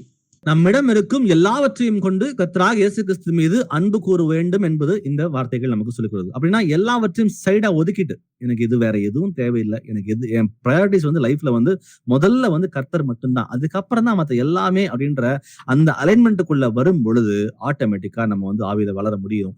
2 தீமோத்தேயு 1ஆம் அதிகாரம் வசனம் 6 வாசிக்கலாம். 2 Timothy 1:6. இது நிமித்தமாக நான் உன்மேல் என் கைகளை வைத்ததினால் உனக்கு உண்டான தேவவரத்தை நீ அனல் மூட்டி எழுப்பி விடும்படி உனக்கு நினைப்பூட்டுகிறேன். ஆமென். சோ இது நிமித்தமாக நான் உன்மேல் என் கைகளை வைத்ததினால் உனக்கு உண்டான தேவ வரத்தை நீ அனல் மூட்டி எழுப்பி விடும்படி உனக்கு நினைப்பூட்டுகிறேன். அப்ப நம்ம எல்லாருக்கும் தேவனுடைய வரம் கொடுக்கப்பட்டிருக்கிறது. அப்போஸ்தலர் பணி 2ஆம் அதிகாரம் வசனம் 38 படியாக நீங்கள் மனம் திரும்பி கர்த்தராகிய இயேசு கிறிஸ்து நாமத்தினாலே ஞானஸ்நானம் பெற்றுக் கொள்ளுங்கள், அப்பொழுது பரிசுத்த ஆவியின் வரத்தை பெறுவீர்கள். அப்ப நம்ம எல்லாருக்கும் ஞானஸ்நானம் பெற்ற அனைவருக்கும் பரிசுத்த ஆவியானுடைய வரங்கள் கொடுக்கப்பட்டு இருக்கிறது. இப்ப வாசிங்க 1 கொரிந்தியர்ல 12:4 முதல் 11 வரை. வித்தியாசங்கள் உண்டு, ஆவியானவர் ஒருவரே. ஊழியங்களிலேயும் வித்தியாசங்கள் உண்டு, கர்த்தர் ஒருவரே. கிரிகையிலேயும் வித்தியாசங்கள் உண்டு. எல்லாருக்குள்ளும் எல்லாவற்றையும் நடப்பிக்கிற தேவன் ஒருவரே. ஆவியினுடைய அனுக்கிரகம் அவனவனுடைய பிரயோஜனத்திற்கென்று அளிக்கப்பட்டிருக்கிறது. எப்படியெனில், ஒருவனுக்கு ஆவியினாலே ஞானத்தை போதிக்கும் வசனமும், வேறொருவனுக்கு அந்த ஆவியினாலேயே அறிவை உணர்த்தும் வசனமும், வேறொருவனுக்கு அந்த ஆவியினாலேயே விசுவாசமும், வேறொருவனுக்கு அந்த ஆவியினாலேயே குணமாக்கும் வரங்களும், வேறொருவனுக்கு அற்புதங்களை செய்யும் சக்தியும், வேறொருவனுக்கு தீர்க்க தரிசனம் உரைத்தலும், வேறொருவனுக்கு ஆவிகளை பகுத்தறிதலும், வேறொருவனுக்கு பற்பல பாசைகளை பேசுதலும், வேறொருவனுக்கு பாசைகளை வியாக்கியானம் பண்ணுதலும் அளிக்கப்படுகிறது. இவைகளெல்லாம் அந்த ஒரே ஆவியானவர் நடப்பித்து தமது சித்தத்தின்படியே அவனவனுக்கு பகிர்ந்து கொடுக்கிறார். ஆமென். ஆமென். ஆமென். வரங்களிலே வித்தியாசங்கள் உண்டு, ஆவியானவர் ஒருவரே அப்படின்னு பாக்குறோம். சோ இந்த வரங்கள் எல்லாவற்றையும் பகிர்ந்து கொடுக்கிற ஆவியானவர் ஒரே ஆவியானவர் தான். சோ சபையோட பக்தி விருத்திக்காக நம்ம எல்லாருக்கும் அந்த வரங்களை கர்த்தர் கொடுத்திருக்கிறார். அப்போ அந்த வரம் கொடுக்கப்பட்ட அந்த வரங்கள் இங்க சொல்வது போல, ஆவியினாலே ஞானத்தை போதிக்கும் வசனமும், ஒருவனுக்கு அந்த ஆவியினாலேயே அறிவை உணர்த்தும் வசனமும், வேறொருவனுக்கு அந்த ஆவியினாலேயே விசுவாசமும், வேறொருவனுக்கு அந்த ஆவியினாலே குணமாக்கும் வரங்களும், வேறொருவனுக்கு அற்புதங்களை செய்யும் சக்தியும், வேறொருவனுக்கு தீர்க்க தரிசனம் உரைத்தலும், வேறொருவனுக்கு ஆவிகளை பகுத்தறிதலும், வேறொருவனுக்கு பற்பல பாஷைகளை பேசுதலும், வேறொருவனுக்கு பாஷைகளை வியாக்கியானம் பண்ணுதலும் அளிக்கப்பட்டிருக்கிறது. இப்ப நமக்கு ஏதாவது ஒரு வரத்தை கர்த்தர் பகிர்ந்துதான் கொடுக்கிறார். அவர் முழுமையான தேவன் தான். பரிசுத்த ஆவியானவர் வரும் பொழுது உங்களுக்கும் எனக்குள்ளும் அவர் முழுமையாக வருகிறார். முழுமையாக வந்த பிறகு உங்களுக்கு எனக்கும் சபையோட பக்தி விருத்திக்காக ஏதாவது ஒரு வரத்தை அவர் கொடுத்திருக்கிறார். அப்போ அந்த வரத்தை பெற்ற பிள்ளைகளாக இருக்கிற நாம் அதை அனல் மூட்டி எழுப்ப வேண்டும் என்று அவர் சொல்றார். அப்போ அந்த வரம் இருக்கா இல்லையான்ற ஃபர்ஸ்ட் பெரிய கேள்விக்குறியே இருக்கு நமக்கு எல்லாருக்கும். எனக்கெல்லாம் வரம் இருக்குதா, நான்லாம் ஏதாவது செய்ய முடியுமா அப்படின்ற ஒரு பெரிய கேள்வி. ஆனா வசனம் சொல்லுகிறது, தேவன் பட்சபாதம் உள்ளவர் அல்ல. அவர் வரும் பொழுது முழுமையாக வருகிறார். இந்த வசனத்தின்படியாக, நான் உன்மேல் கைகளை வைத்ததினால் உனக்கு உண்டான தேவ வரத்தை நீ அனல் மூட்டி எழுப்பு. இயேசு கிறிஸ்துவின் நாமத்தினால ஞானஸ்நானம் பெற்ற அனைவருக்கும் தேவ வரம் உண்டு. அந்த வரத்தை அனல் மூட்டி எழுப்ப வேண்டியது, அதை புரிந்து கொண்டு என்னன்னு தெரிஞ்சுக்கிட்டு அனல் மூட்டி எழுப்ப வேண்டியது நமக்கு கடமையாக இருக்கிறது. வாசிப்போம் எபேசியர்ல 5ஆம் அதிகாரம் வசனம் 14. ஆதலால் தூங்குகிற நீ விழித்து மரித்தோரை விட்டு எழுந்திரு, அப்பொழுது கிறிஸ்து உன்னை பிரகாசிப்பார் என்று சொல்லியிருக்கிறார். ஆமென். ஆதலால் தூங்குகிற நீ விழித்து மரித்தோரை விட்டு எழுந்திரு, அப்பொழுது கிறிஸ்து உன்னை பிரகாசிப்பார் என்று சொல்லுகிறது.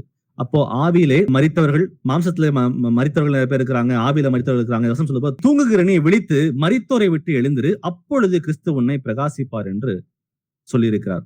அப்போ ஒருவேளை ஒரு ஆவிக்குரிய ஒரு மனநிறைவு நமக்குள்ள இருக்குது அப்படின்னா, அது எல்லாத்தையும் ஒதுக்கி விட்டுட்டு இனி தூங்குகிற பிள்ளைகளா இல்லாம விழித்திருக்கிற பிள்ளைகளா இருந்து நம்ம கொடுக்கப்பட்ட அந்த தேவ வரத்தை அனல் மூட்டி எழுப்புறதுக்கு கர்த்தர் நம்மை அழைக்கிறார் இந்த இடத்துல. சோ ஒருவேளை நம்ம தூங்கிட்டு இருக்கிறோம் அப்படின்னா, இனி தட்டி எழுப்பி அந்த ஆவிக்கு உற்சாகத்தை கொடுத்து இன்னும் அதிகமாக வளர்வதற்கு நம்ம ஆயத்தப்படணும்னு சொல்லி பாக்குறோம்.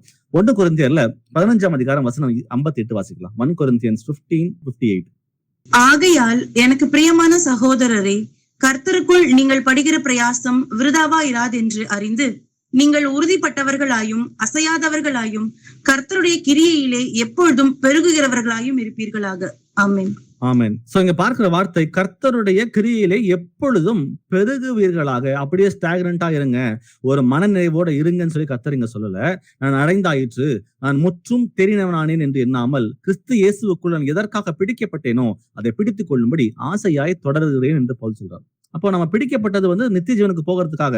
நான் அடைஞ்சிட்டேன், நான் தேறிட்டேன், எனக்கு தேர்றதுக்கு ஒண்ணும் கிடையாது இதுக்கு மேல அப்படின்ற மாதிரி ஒரு ஆவிக்குரிய ஒரு மன நிறைவுக்குள்ள இல்லாம இன்னும் அதிகமாக கர்த்தரை அறிகிற அறிவில வளரணும், இன்னும் பெருகணும்னு சொல்லிதான் இந்த வார்த்தைகள் நம்ம சொல்லுகிறது. அப்ப நம்ம படுகிற பிரயாசம், நம்ம கர்த்தருக்கென்று படுகிற பிரயாசம், அது ஒருபோதும் அது வீணாக போகிறதே இல்லை.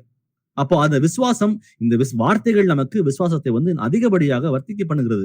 ஏன்னா கர்த்தருடைய வார்த்தை நேற்றும் இன்றும் என்றும் மாறாத வார்த்தைகளாக இருக்கிறது. அவர் சொன்னா அது சொன்னதுதான். இந்த வார்த்தைகள் சொல்லுகிற பிரகாரமாக, கர்த்தருக்குள் நீங்கள் படுகிற பிரயாசம் விருதாவா இராதென்று அறிந்து, நீங்கள் உறுதிப்பட்டவர்களாயும் அசையாதவர்களாயும் கர்த்தருடைய கிரியையிலே எப்பொழுதும் பெருகுவர்களாய் இருப்பீர்களாக. அப்போ உறுதியோட, அசையாம, விசுவாசத்தோட இன்னும் அதிகமாக வளர்ச்சி அடைவதற்கு நம்ம எல்லாரும் பிரயாசப்படுவோம்.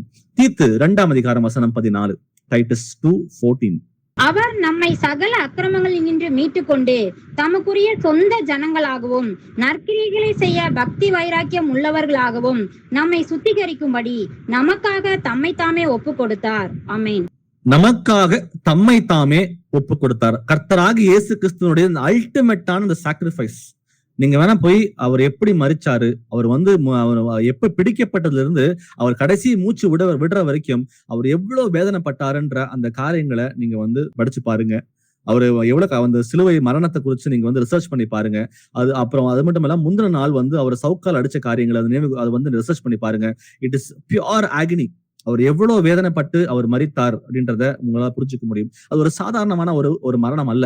அது நம்ம மேல் அன்பு கூர்ந்து நம்மை சுத்திகரிக்கும்படி, அவர் நமக்கெல்லாம் தகுதியே இல்லாத உங்களையும் என்னையும் அவர் வந்து தகுதிப்படுத்தி பரிசுத்தராக பிள்ளைகளாக அவரோட கூட என்றும் இருக்கணும்னு சொல்லிட்டு அந்த பியூர் அந்த லவ் அந்த அன்பினால அவர் எப்பேற்பட்ட மரணத்தை ருசி பார்த்தார் என்பதை நீங்க பர்சனலா நீங்க போய் ரிசர்ச் பண்ணி பாருங்க. அது எவ்வளவு கடினமானது.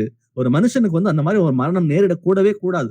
அவ்வளோ வந்து ஒரு மரணம், அவ்வளோ வேதனையான ஒரு மரணத்தை உங்களுக்காகவும் கர்த்தர் எனக்காகவும் வந்து அவர் வந்து அது ருசி பார்த்தார். வசனம் சொல்றது, அவர் நம்மை சகல அக்கிரமங்கள் என்றும் மீட்டுக் கொண்டு தமக்குரிய சொந்த ஜனங்களாகவும் நற்கிரியை செய்ய பக்தி வைராக்கியம் உள்ளவர்களாகவும் நம்மை சுத்திகரிக்கும்படி தம்மை ஒப்பு கொடுத்தார். பாக்குறோம். அப்போ அவர் ஒப்பு கொடுத்த காரணமே என்னன்னா, நீங்களும் நானும் நற்கிரிகளை செய்வதற்கு பக்தி வைராக்கியம் உள்ள பிள்ளைகளாக இருக்கணும். அந்த ஈகர் டு டூ குட், அந்த ஆர்வத்தோட நன்மையான காரியங்களை வந்து நடப்பிக்கிறதுக்காகவே அவர் தம்மை தாமே ஒப்பு கொடுத்தார் என்று இந்த வார்த்தைகள் நமக்கு சொல்லுகிறது. அப்போ கர்த்தர் இந்த அல்டிமேட்டான சாக்ரிஃபைஸ் வந்து அவருடைய பலி அதை நினைவு கூறும் பொழுது ஆட்டோமேட்டிக்கா நமக்கு வந்து ஒரு உற்சாகம் பிறக்கும். சரி, எனக்காக வானாதி வானங்களை உண்டு பண்ண தேவன் தாழ்விடங்களுக்கு இறங்கி வந்தாரே, எனக்காக தன்னுடைய உடம்பை கிழக்கி கொடுத்தாரு, தனக்காக வந்து ஆணில அடிபட்டாரு, எனக்காக வந்து ரத்தம் சிந்தினாரே, எனக்காக மரித்து அவர் உயிர்த்தாரு என்ற அந்த சாக்ரிஃபைஸ், அந்த பலி நினைவு கூறும் பொழுது கண்டிப்பா நம்மால ஆர்வத்தை இன்னும் அதிகமாக வளர்த்து கொள்ள முடியும். ஆனா அந்த ஆவிக்குரிய ஒரு மன நிறைவு, அந்த சாட்டிஸ்பாக்சன், அந்த ப்ரைடு வரும் பொழுது இது நம்ம வழி மாறி போகிறது வாய்ப்பு இருக்கு. ஆனா என்னைக்கு கர்த்தருடைய சாக்ரிஃபைஸ் நினைவு கூறுகிறோமோ அன்னைக்கு ஆட்டோமேட்டிக்கா நம்முடைய நற்கிரிகள் வந்து செய்வதற்கு நாம் அனைவரும் பக்தி வைராக்கியம் உள்ள பிள்ளைகளாக மாற முடியும். மார்க் 8:36 வாசிக்கலாம். மார்க் 8:36. மனுஷன் உலகம் முழுவதையும் ஆதாயப்படுத்திக் கொண்டாலும் தன் ஜீவனை நஷ்டப்படுத்தினால் அவனுக்கு லாபம் என்ன? ஆமென். ஆமென். சோ இந்த உலகம் சொல்லிட்டு இந்த உலகத்துக்கு கம்ப்ளீட் போக்கஸ் வச்சுக்கிட்டே இருந்தோம் அப்படின்னா நம்முடைய ஆத்துமாக்களுக்கு வந்து அது வந்து ஏதுவாக இராது. சோ உலகம் முழுவதையும் ஆதாயப்படுத்தி கொண்டாலும் தான் செய்ய வேண்டிய காரியங்கள் எல்லாவற்றையும் உலகத்தை செஞ்சாலும் கூட தன் ஜீவனை நஷ்டப்படுத்தினால் அவனுக்கு என்ன லாபம்? சோ இன்னைக்கு நம்முடைய ப்ரையாரிட்டிஸ் என்ன? எனக்கு வாழ்க்கையில எது தேவை, எது தேவையில்லை, எது முக்கியம் இல்லைன்ற ஒரு லிஸ்ட் ஒண்ணு போடுங்க. இயேசு கிறிஸ்து எந்த இடத்துல இருக்காருன்ற நீங்களே உங்களை நிதானிச்சு பாருங்க. நான் எடுத்த உடனே ஜீசஸ் கிறிஸ்து முதல்ல போடாதீங்க. உங்க இருதயம் என்ன சொல்லுதோ அதை நீங்க செய்யுங்க. அப்பதான் தெரியும் நம்ம எந்த நிலைமையில இருக்கிறோம் அப்படின்னு சொல்லி. அப்போ இந்த உலகத்துல கிடைக்கிற அந்த வெற்றி தோல்வி இது எல்லாமே ரொம்ப ரொம்ப டெம்பரவரி. நம்ம எவ்வளவுதான் இந்த உலகத்தை நோக்கி ஓடினாலும் அது எல்லாம் ஒரு காலகட்டத்துல வந்து ஒளிந்து போக போகிறது. ஆனா இயேசு கிறிஸ்து அறிவில வந்து வளரும் பொழுது அது நமக்கு நித்திய ஜீவனுக்கு ஏதுவாக அது மாறுகிறதுன்னு பாக்குறோம். அப்போ எல்லாவற்றுக்கும் மேலாக இந்த உலகத்துக்குரிய காரியங்களுக்கு முக்கியத்துவம் கொடுக்காம, இந்த உலகத்துக்குரிய காரியங்களை மாத்திரமே நோக்கி ஓடாம என் ஆவிக்கு எது தேவை, ஆவியில வளரத்துக்கு எது வந்து முக்கியமாக இருக்கிறது அப்படின்றத நம்ம நிதானித்து பார்ப்போம். ஏன்னா அந்த ஆவிக்குரிய தாகம் நமக்குள்ள இருக்குதா இல்லையா அப்படின்ற கேள்வியை நம்மை நாமே கேட்டு பார்ப்போம். ஆவியில இன்னும் வளரணும். ஏன்னா அந்த உள்ளான மனுஷன் வந்து வளருவதற்கு வந்து நமக்கு இடம் கொடுக்கிறோமா, அதிகப்படியாக வசனங்கள் உள்ள போகிறதா, அவர் கர்த்தர் விரும்புகிறது வெறும் வசனங்களை வாசிக்கிற மாத்திரம் இல்லாம அதை வாசித்து அதை புரிந்து கொண்டு அதை ரிஃப்ளெக்ட் பண்ற பிள்ளைகளாக இருக்கிறோமா என்பதை நாம் நிதானித்து பார்ப்போம். ஏன்னா கிரியை இல்லாத விசுவாசம் செத்ததாய் இருக்கிறது அப்படின்னு வசனங்களை வாசிக்கிறோம். அப்போ அந்த ஆவிக்குரிய தாகம் எனக்குள்ள வந்து இல்லை அப்படின்னா இன்னைக்கு அந்த ஆவிக்குரிய தாகத்துக்கு கர்த்தராகிய இயேசு கிறிஸ்துவிடமே நம்ம வந்து உதவி கேட்கிற பிள்ளைகளாக மாறுவோம். ஏன்னா இது வந்து ஒருவேளை அது இல்லாம இருக்கின்ற குற்ற உணர்ச்சிக்குள்ள நம்ம யாரும் போக தேவையே இல்லை. ஒருவன் பாவத்தை உணர்ந்து அந்த பாவத்தை அறிக்கையிட்டு மனம் திரும்பும் பொழுது கர்த்தர் அந்த பாவங்களை மன்னிக்கிறார். மன்னித்தது பிறகு நான் வந்து வளரணும் அப்படின்ற அந்த ஆவிக்குரிய முறையில வளரணுன்ற அந்த தாகத்தோட கர்த்தரிடம் கேட்கும் பொழுது அது அவருடைய சித்தத்தின்படியான ஒரு ஜெபமாக இருக்கிறது. அப்ப சித்தத்தின்படி ஒரு காரியத்தை கேட்டா அது கண்டிப்பா நமக்கு வாக்கிய பண்ணுவேன்னு சொல்லி கர்த்தர் சொல்லுறார். அப்போ ஆவியில வளர்வதற்கு நம்ம வந்து அவரிடமே கேட்டு அந்த உதவி அவரிடமே கேட்டு நம்ம எல்லாரும் பெற்றுக்கொள்வோம். அப்போ கர்த்தர் வந்து ஒவ்வொரு நாளும் புதிய காரியங்களை செய்ய அவர் ரெடியா தான் இருக்கார். அப்ப எங்கெல்லாம் புதிய காரியங்களை செய்கிறாருன்னு சொல்லிட்டு நம்ம நிதானித்து பார்த்து அதுக்கு இடம் கொடுக்கும் பொழுது அவர் சொல்ற பிரகாரமாக நீ அமர்ந்துரு, நானே சர்வ வல்லமை கர்த்தர் அப்படின்னு சொல்லி சொல்றாரு. அப்ப அவர் சொல்ற பிரகாரமாக சத்தத்தை கேட்டு அமர்ந்திருந்து அவர் சொல்ற காரியங்களை வாழ்க்கையில் நடப்பிக்கும் பொழுது ஆட்டோமேட்டிக்கா நமக்குள்ள மாற்றங்கள் வரும் அப்படின்றத பார்க்கிறோம். இப்போ அடுத்ததா ஆவிக்குரிய வாழ்க்கையில நம்ம முன்னோக்கி செல்லணும் அப்படின்ற அந்த தலைப்புல சில வசனங்களை வாசிப்போம். பிலிப்பியர் 3ஆம் அதிகாரம் வசனம் 13 முதல் 14 வரை. பிலிப்பியன்ஸ் 3:13-14. சகோதரரே, அதை பிடித்துக் கொண்டேன் என்று நான் எண்ணுகிறதில்லை. ஒன்று செய்கிறேன், பின்னானவைகளை மறந்து முன்னானவைகளை நாடி கிறிஸ்து இயேசுவுக்குள் தேவன் அழைத்த பரம அழைப்பின் பந்தய பொருளுக்காக இலக்கை நோக்கி தொடர்கிறேன். ஆமென். ஆவிக்குரிய வாழ்க்கையில ஒரு ஸ்டாக்னன்சி ஒருவேளை வந்திருந்துச்சு அப்படின்னா நீங்க அதை ஐடென்டிஃபை பண்ணிருப்பீங்க இன்னைக்கு. அது போல ஒரு ஆவிக்குரிய வாழ்க்கையில ஒரு மன நிறைவு வந்திருந்துச்சுனாலும் அதை நீங்க கண்டுபிடிச்சிருக்கலாம் இன்னைக்கு. அப்போ அடுத்ததா கர்த்தர் விரும்புகிற காரியம் என்னன்னா ஆவிக்குரிய வாழ்க்கையில நம்ம முன்னேறி வரணும். சோ பின்னானவைகளை மறந்து, இப்போ இது வரைக்கும் நடந்த வரைக்கும் ஓகே, இன்னைக்கு வரைக்கும் இந்த நிமிஷம் வரைக்கும் ஓகே, இது எல்லாவற்றையும் மறந்து இன்னும் ஆவியில எப்படி வளருது அப்படின்ற அந்த ஒரே ஒரு லட்சியத்தோட அந்த டெஸ்டினியோட நம்ம எல்லாரும் ஓட சொல்லிதான் கர்த்தர் இந்த வசனமா பேசுகிறார். கிறிஸ்து இயேசுவுக்குள் தேவன் அழைத்த பரம அழைப்பின் பந்தய பொருளுக்காக லக்கை நோக்கி தொடருவேன். ஆனாலும் ஏன் என்னால முடியலன்னா சில டைம் சில குற்ற உணர்ச்சி, அந்த பழைய வாழ்க்கையில நடந்த சில காரியங்கள்னால சில குற்ற உணர்ச்சிகளால நம்மளால ஆவியில வளர முடியாம அது தடையா. ஏன்னா பிசாசு சொல்லுவான், நீ எல்லாம் ஒரு பெரிய பாவி, நீ எல்லாம் மனம் திரும்பி கர்த்தர் உன்னை மன்னிச்சார் நினைக்கிறியா, அவர்லாம் உன்னை மன்னிக்கல, இன்னும் நீ பாவியாவே இருக்கிறன்னு சொல்லிட்டு பிசாசு பேசிக்கிட்டே இருக்கும். சம்டைம்ஸ் அது பேசுற சத்தத்தை கேட்டு கேட்டு நம்ம என்ன பண்றோம்னா வஞ்சிக்கப்பட்டு, ஆமா போல இருக்கு, நான் இன்னும் பாவியாவே இருக்கிறேன்ற அந்த செல்ஃப் பிட்டியில என்ன பண்ணிடுறோம், நம்ம அப்படியே விழுந்து அதுலயே ஏமாந்துடும் போறோம். ஆனாலும் கூட இந்த மாதிரி சில விஷயங்கள் ஆவியில வளர விடாம நம்ம தடை செய்கிறது. இன்னும் அடுத்ததா பாத்தீங்கன்னா பிரச்சனை, என்னால இதெல்லாம் செய்ய முடியாதுன்ற ஒரு சில எண்ணங்கள், அந்த எண்ணங்கள்னாலும் நம்மளால வளர முடியாம போகிறது. இவங்க நல்லா பிரசங்கம் பண்றாங்க, இவங்க நல்லா பேசுறாங்க, இவங்கதான் இப்ப நூத்துக்கணக்கான வசனங்கள் தெரியுது, இவங்க இவ்வளவு அருமையா ஜெபம் பண்றாங்க அப்படின்னு மத்தவங்களை பார்த்து நம்ம என்ன பண்றோம்னா நமக்கு பெஞ்ச் மார்க் அவங்களாவே மாறுறாங்க. நமக்கு பெஞ்ச் மார்க் யாருமே கிடையாது, கர்த்தராகிய இயேசு கிறிஸ்து மட்டும்தான். நான் இப்ப இன்னைக்கு என்னால இது முடியுதுன்னா நாளைக்கு எப்படி வளர்றேன்னு சொல்லிட்டு என்னை நானே நிதானித்து என்னை நானே பார்க்கும் பொழுது மேன்மை பாராட்ட இடம் உண்டு அப்படின்னு வசனம் சொல்லுகிறது.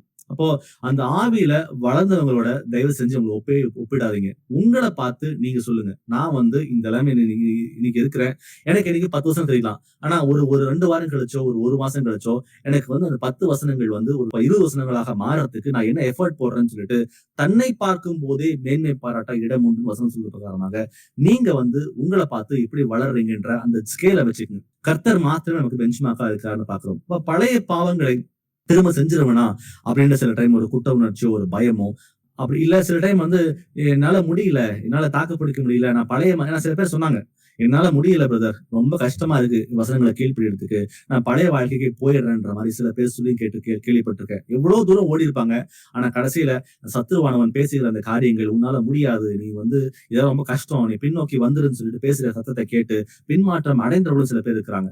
இப்ப இந்த வசனம் வாசிக்கிறேன், இப்ப நீங்க கேளுங்க, இது ஆக்சுவலி அருமையான வசனம். இப்ப நான் பேசின இந்த ப்ராப்ளம்ஸுக்கு எல்லாம் ஒரு நல்ல ஒரு சொல்யூஷனா இருக்கு இந்த வசனம். 2 கொரிந்தியர் 5ஆம் அதிகாரம் வசனம் 17, 2 Corinthians 5:17. இப்படி இருக்க ஒருவன் கிறிஸ்துவுக்குள் இருந்தால் புது சிருஷ்டியா இருக்கிறான், பழையவைகள் ஒளிந்து போயின, எல்லாம் புதிதாயின. ஆமென். ஒருவன் கிறிஸ்துவுக்குள் இருந்தால், நீங்களும் நானும் கர்த்தராகிய இயேசு கிறிஸ்துவுக்குள்ள இருக்கிற பிள்ளைகள் அப்படின்றத உங்களுக்கும் தெரியும், எனக்கும் தெரியும். அப்போ அவன் என்னவா இருக்கிறான்னா புது சிருஷ்டியாக இருக்கிறான். புது சிருஷ்டினா மீண்டும் இந்த உலகத்துல பிறந்த ஒரு குழந்தை. அது எப்படி ஒரு தாயின் வயிற்று எப்படி பிறக்குதோ அது போல மீண்டுமாக நீங்களும் நானும் பிறந்திருக்கிறோம். அதுக்கு பேரு தான் புது சிருஷ்டி. அதுக்கு அடுத்த வார்த்தைகளை பாருங்க, பழையவைகள் எல்லாம் ஒளிந்து போயின, எல்லாம் புதிதாயின. நீங்க யார் அப்படின்ற அந்த டெபினிஷன் உங்க பழைய வாழ்க்கையிலிருந்து வரவே கூடாது. நீங்க யார் அப்படின்றத நிர்ணயம் பண்றது உங்க பழைய வாழ்க்கை அல்ல.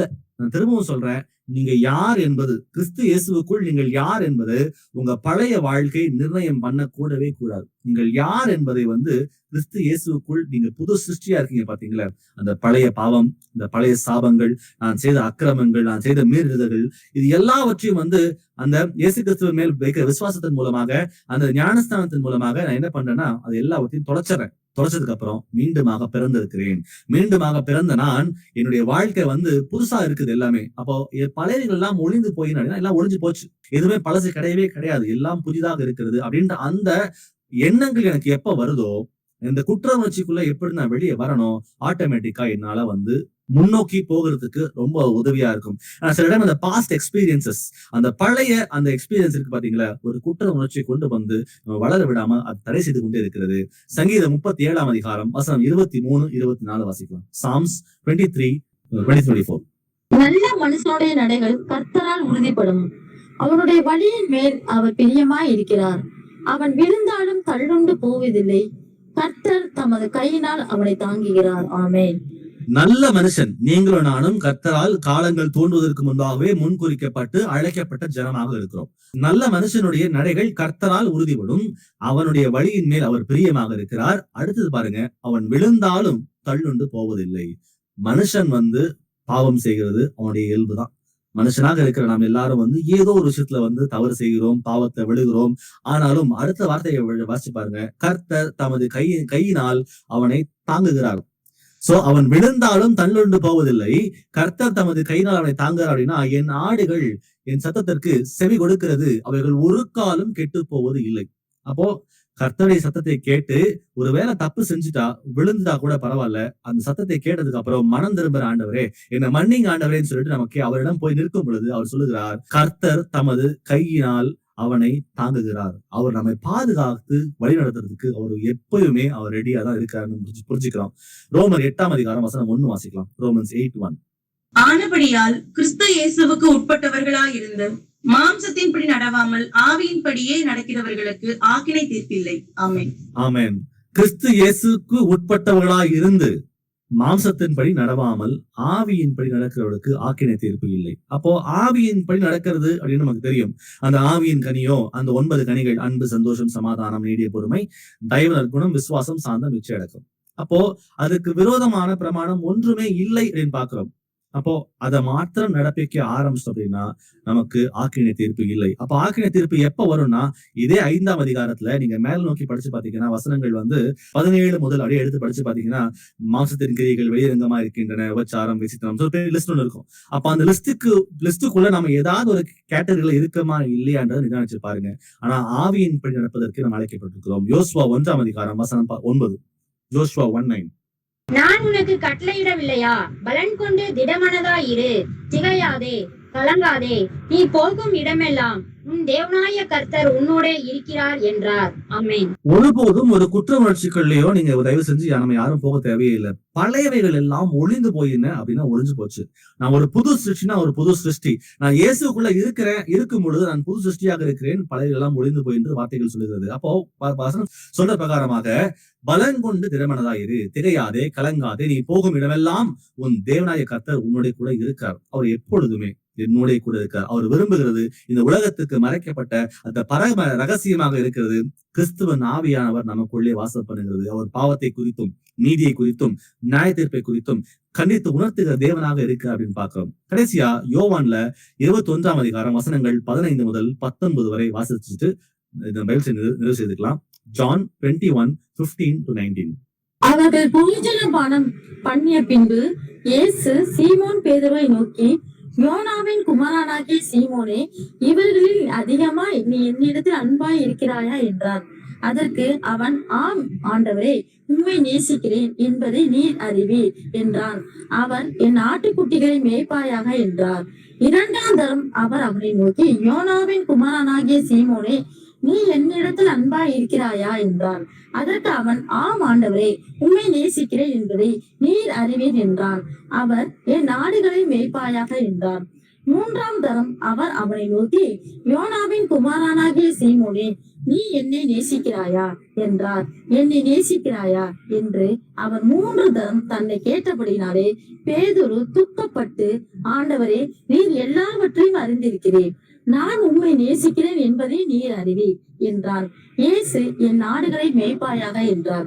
நீ இளம் வயது உள்ளவனாய் இருந்த போது உன்னை நீயே அறை கட்டி கொண்டு உனக்கு இஷ்டமான இடங்களிலே நடந்து திரிந்தாய். நீ முதிர் வயது உள்ளனாகும் போது உன் கையை நீட்டுவாய், வேற ஒருவன் உன் அறையை கட்டி உனக்கு இஷ்டமில்லாத இடத்துக்கு உன்னை கொண்டு போவான் என்று மெய்யாகவே மெய்யாகவே உனக்கு சொல்கிறேன் என்றார். இந்த விதமான மரணத்தினாலே அவன் தேவனை மகிமைப்படுத்த போகிறான் என்பதை குறிக்கும்படியாக இப்படி சொன்னார். அவர் இதை சொல்லிய பின்பு அவனை நோக்கி, என்னை பின்பற்றி வா என்றார். ஆமென். ஆமென். என்னை பின்பற்றி வா என்றார் அப்படின்னு முடிக்கிறாரு. ஆரம்பத்துல பாத்தீங்கன்னா, நீ என்னிடத்தில் அன்பா இருக்கிறாயா, என் ஆட்டுக்குட்டிகளை மேய்ப்பாயாக. நீ என்னிடத்தில் அன்பா இருக்கிறாயா, என் ஆடுகளை மேய்ப்பாயாக. நீ என்னை நேசிக்கிறாயா, என் ஆடுகளை மேய்ப்பாயாகன்னு சொல்லிட்டு கர்த்தரை கேட்கிறாரு. இப்போ அவர் அந்த கான்டெக்ட் எடுத்து பாத்தீங்கன்னா, அவன் பாவம் செஞ்சுட்டான். பாவம் செஞ்சதுக்கு அப்புறம் அவன் மனம் கசந்து அழுது அவன் கர்த்தரிடம் வந்து வேண்டான். அந்த ஆண்டவர் கேட்கிறாரு, நீ என்னை அன்பு செய்கிறாயா அப்படின்னு கேட்கும் பொழுது, ஆமா ஆண்டவரே அப்படின்னு சொல்றதை பாக்குறோம். அப்போ நாம் எல்லாரும் பாவம் செய்திருந்தாலும் கூட அந்த பாவங்களுக்கு மன்னிப்பு கேட்கும் பொழுது கர்த்தர் வந்து அந்த பாவங்களை மன்னிக்கிற தேவனாக இருக்கிறார். இது ஏன் பேசுறோம் அப்படின்னா, இப்ப இதை பார்த்து கொண்டிருக்கிற இந்த தலைப்புல வந்து ஆவிக்குரிய வாழ்க்கையில நம்ம எல்லாரும் முன்னோக்கி செல்லணும். ஆனா முன்னோக்கி செல்லாம இருக்கிறதுக்கு ஒரு முக்கியமான காரணம் என்னன்னா, என்னுடைய பழைய பாவங்கள். அப்ப அந்த பாவங்களை கர்த்தர் மன்னிப்பதற்கு அவர் 1 யோவான் 1:9 சொல்வது போல, நாம் பாவங்களை அறிக்கையிட்டால் அதை மன்னிப்பதற்கு தேவன் உண்மையும் நீதியும் உள்ளவராக இருக்கிறார் அப்படின்னு நமக்கு தெரியும். அப்போ அவர் சொன்னா அது சொன்னதுதான். அப்போ அந்த பாவங்களை அறிக்கையிடும் போது அவர் மன்னிக்கிறார். அதை மன்னிச்சதுக்கு அப்புறம் இந்த பேதுரு சொல்றது போல, நீ எடுத்து அன்பா இருக்கிறாயா அப்படின்னு கேட்டுட்டு ஒரு வேலையை கொடுக்கிறார். அதற்கு அவன், ஆமா ஆண்டவரே, உம்மை நேசிக்கிறேன் என்பதை நீ அறிவீர் அப்படின்னு சொல்லி முடிச்சதுக்கு அப்புறம் அவர் சொல்றாரு, என் ஆட்டுக்குட்டிகளை மேய்ப்பையாக. என்னிடத்தில் அன்பாய் இருக்கிறாயா 2வது கேட்கிறாரு. அதற்கு, ஆமா ஆண்டவரே, உம்மை நேசிக்கிறேன் என்பதை நீ அறிவீர் என்று கேட்டதுக்கு அப்புறம் திரும்பவும் சொல்றாரு, என் ஆடுகளை மேய்ப்பாயாக. அப்போ என்னை நேசிக்கிறாயான்னு 3ஆம் முறை கேட்கும் பொழுது திரும்பவும் சொல்றாரு, என் ஆடுகளை மேய்ப்பாயாக. அப்போ ஒரு மனம் திரும்பி ஒரு பாவத்தை அறிக்கை இட்டதுக்கு அப்புறம் அந்த பாவங்கள் மன்னிக்கப்படுகிறது. அந்த பாவத்தை வந்து பேதுருக்கு எப்படி மன்னிச்சாரோ அது போல நமக்கும் மன்னிக்கிறார். அதுக்கப்புறம் அவர் கொடுக்கிறது ஒரு வேலை. ராஜ்யத்தை கட்டி எழுப்பக்கூடிய ஒரு வேலையை எப்படி பேதுருக்கு கொடுத்தாரோ அது போல உங்களுக்கும் எனக்கும் அந்த வேலையை கர்த்தர் கொடுக்கிறார். நமக்கு பாவத்தின் மூலமா எல்லாரும் கரைபட்டு விழுந்து போய் தான் இருந்தோம். ஏன்னா கர்த்தர் வெளிப்பட்டது நீதிமான்களை ரட்சிப்பதற்கு அல்ல, பாவிகளை ரட்சிப்பதற்காகவே. அப்போ பாவியா இருக்கிற நான் கர்த்தரா இயேசுக்கு ரத்தத்தினால கழுவப்பட்டு நான் சுத்திகரிக்கப்பட்டிருக்கிறேன். அப்போ அது மாத்திரம் இல்லாம அந்த சுதந்திரத்தை பெற்றுக்கொண்ட நான், அந்த ரத்தத்தினால கிடைக்கிற அந்த எல்லா பெனிஃபிட்ஸையும் அனுபவிக்கிற நான் போய் சத்திய சுவிசேஷத்தை, அவர் அழைத்த அழைப்பு என்னவா இருக்குது, என் வாழ்க்கையில அவருடைய பிளான்ஸ் என்ன, அவருடைய திட்டங்கள் என்ன என் வாழ்க்கைன்னு சொல்லி அதை புரிஞ்சுக்கிட்டு அதை நடப்பிக்கிறதுக்கு ஆவலாக இன்னும் ஆவில உற்சாகத்தோட வளர்வதற்கு கர்த்தர் இன்னைக்கு நம்ம ஒவ்வொருவரையும் அழைக்கிறார். சோ இன்னைக்கு கேட்ட அந்த வசனங்கள் இருப்படியாக நம்மை நாமே ஒப்பு கொடுத்து ஒரு ஜெபத்தோட இந்த பைபிள் ஸ்டடி நம்ம நிறைவு செய்யலாம். நம்மள யாராவது ஒருத்தர் ஒரு ஜெபம் பண்றீங்களா? ஸ்தோத்திரம் ஆண்டவரே, அல்லேலூயா, ஸ்தோத்திரம்.